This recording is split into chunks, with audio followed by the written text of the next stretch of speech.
And when you look at a guy, like I always point to Merab because the day after he beat Sean, the first fight, DC went to his house to go talk to him, and he was out running.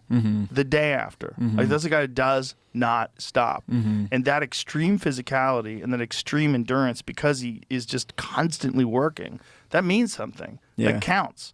If you take months off, you take, you know, like this was the thing that I was thinking about with John Jones.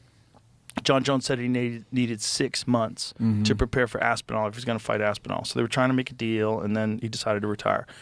But it's 6 months because he's not training, like at all. Like he just doesn't train. Like in between fights, just doesn't train. Yeah. Which to me, he used to do that a lot when he was younger too, which is I always thought was crazy. That is crazy to me. I always saw guys do that, like when I was in my 20s, and like I would watch these really big fighters just not train unless it was a training camp time, and I'd be like, "Fuck that! I'm never being that way."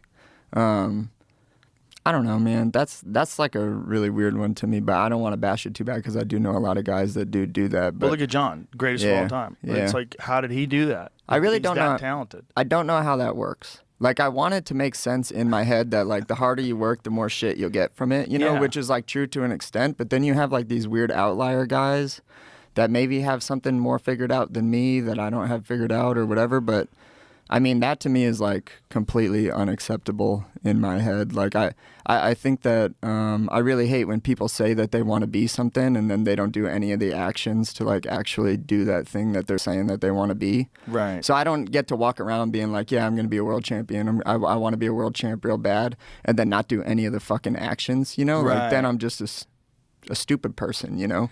Well, I think John is just so fucking talented that he could pull that off. Yeah, and probably. That's the outlier. It's like he was just so good. He was so good.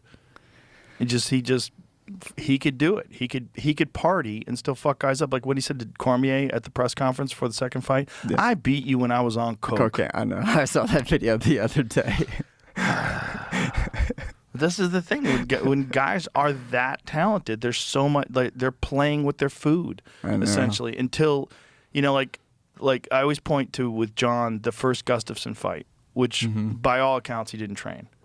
Oh, really? Yeah, by all accounts. I didn't know barely that. trained for that fight. Damn. Barely trained. Just partying. Yeah. And beat Gustafsson and pulled it off in the last rounds, which was really crazy.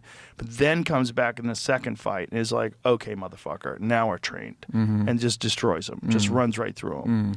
Which god does he worship? Yeah, I know, right? And then like start going to that church. Well, I think it's just talent, man. And it's also genetics. Like both of his brothers are super athletes. Yeah.